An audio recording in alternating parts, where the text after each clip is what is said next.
Alan, thank you very much for joining me today. How are you doing? I'm fine, thanks, Lily. We're living in extraordinary times, but there's a lot to be thankful for. True.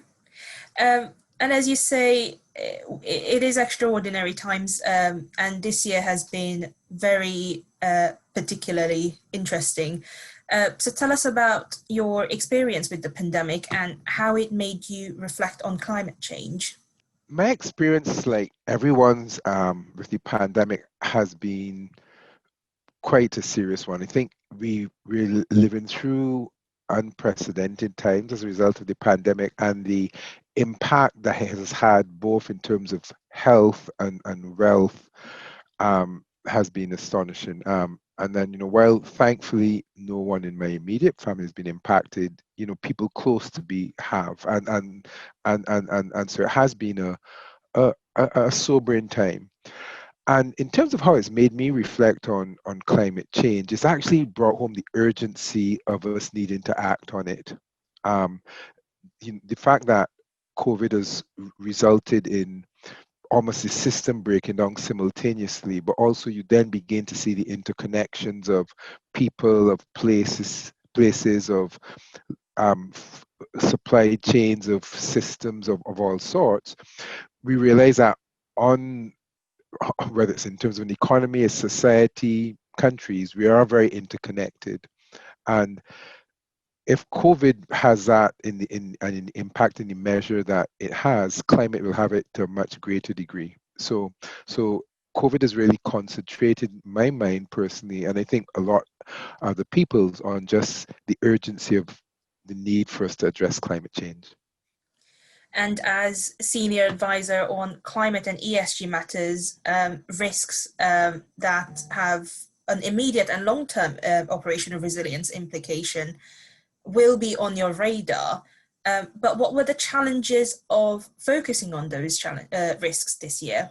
Again, what, in the context of again climate risk, it has moved and been accelerated very quickly to the front line of being what it really is, which is the defining risk management, but also commercial opportunity of our generation. And we have to look at it on both sides that in addressing climate risk and its challenges, it's also an opportunity for us to build back better. We hear people people are talking about things like the Green New Deal and all of these initiatives to help us build back after COVID. And so actually that brings in those two time horizons that you've said that even as in the immediate, we are still managing through the real tough aspects of the pandemic. As as it seems as if a vaccine is on the horizon and that will start to roll out next year,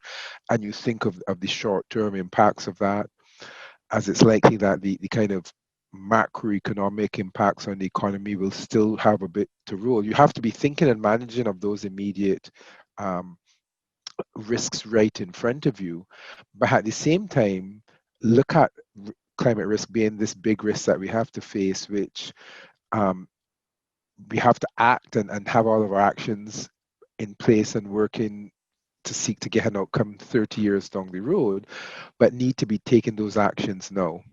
The actions that we take now and that actually we have to take in the decade ahead will determine whether we're successful going out to 2050. So it brings out that real tension that risk managers always have between the short term, the medium term, and the longer term, have played out very much in this year and is playing out right away in the way I've just described. If I could ask, you mentioned opportunities with in relation to climate risk and ESG. Um, can you tell us more about these opportunities that are arising? Yes. In if you stand back and think about the way in which climate risk will manifest itself, either as a physical risk, where if we don't take the actions that we need to do with regards to the climate and reducing carbon emissions, it is very likely, based on what the science is telling us, that we'll get more severe physical events. Um, so we run the risk of greater physical risk, or we run just the risk of helping are having to help the economy to transition to a low carbon economy, and that change itself will create risk. The flip side of that is real opportunity. So, for example, in addressing the physical risks, we have to build um, a significantly more climate resilient infrastructure.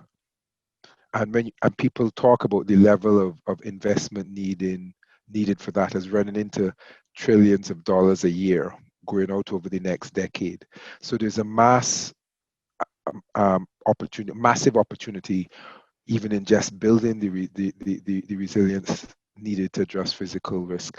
And it's not just that it's a massive opportunity in building that infrastructure.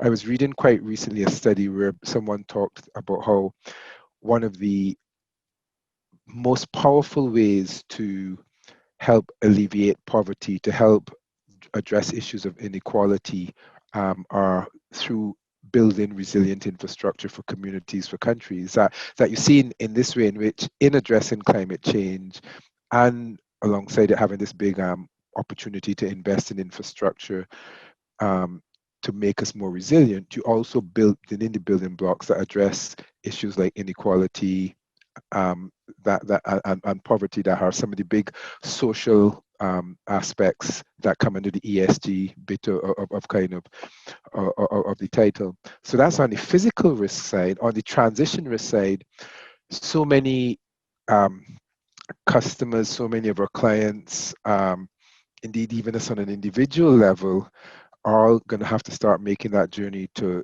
how we transition to a low carbon economy. So whether it's a company moving more to renewables, both in terms of how it produces and what it produces, maybe even through to you and I making sure we have a more energy efficient home, you know, all of those are transition actions which bring alongside them transition business opportunities. It's looking at both the risk and the opportunity side. One, because with all things, to make things happen, you almost have, and it may sound strange coming from someone who's a risk manager, you have to give people a sense of hope, or the sense that there's a positive outcome and not just a negative downside outcome. And as severe a challenge as climate change is, there are these real positive outcomes that we can make happen, and that will bring big benefits with it if we act with purpose and start acting right away. And with this in mind, what do you think the long-term trends are that should be on financial institutions' horizons, especially with regards to climate change and ESG? I think with regards to climate change, it really is making sure that it you're really mobilizing to address climate change, and that it infuses every single aspect of your operations, your strategy, your operations yourself, of how you run each of your businesses, your infrastructure, of how you make yourself energy efficient, the risks that you look at, because again, from a risk manager's perspective, climate change is going to manifest itself and impact nearly every single risk category that we have within our risk taxonomy, whether it's credit or market or operational or reputational. Climate change is going to be impacting that. So it makes it really important, even from now on, look into those long-term trends, as you say, that you're building in the mindset, the kind of key indicators which allows you to recognize that every single aspect of your business is going to be impacted by climate change. And similarly on the ESG, one important thing is to realize that even within the E, that climate change is just a subset of the E. There are other aspects that fall under the E, like the kind of natural capital, the natural environment. That is actually a really important part of how we look at environmental risks and issues in their entirety. That increasingly needs to come more to the forefront. And also on the S, on the social side, to continue to really push and press ahead with urgency on the diversity and inclusion aspect of the S, in particular gender, that that we make sure that the building blocks that have been put forward in the last decade continue to move forward. But that actually, in particular in a year like, following what happened with George Floyd, that S also includes issues of ethnicity, of racial equity. That when you look at movements like Black Lives Matter, that has actually now a risk management and a commercial issue to be addressed within the S of ESG.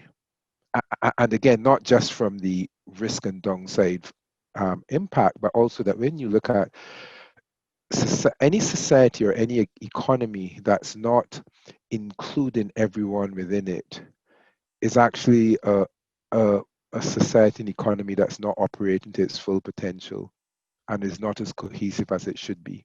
So again, organizations, I think, as they look ahead, need to be looking to see how they incorporate that S a lot more strongly, and making sure that S genuinely is inclusive. It's taken in gender, it's taken in race and ethnicity, it's taken in sexual orientation, it's taken in ability or disability, because that aspect, in particular with societies that have been so impacted by COVID, that to build the cohesion that you need and that you want to make us genuinely build back better and recover more strongly, that that S bit, I think corporations really need to be looking at that going forward.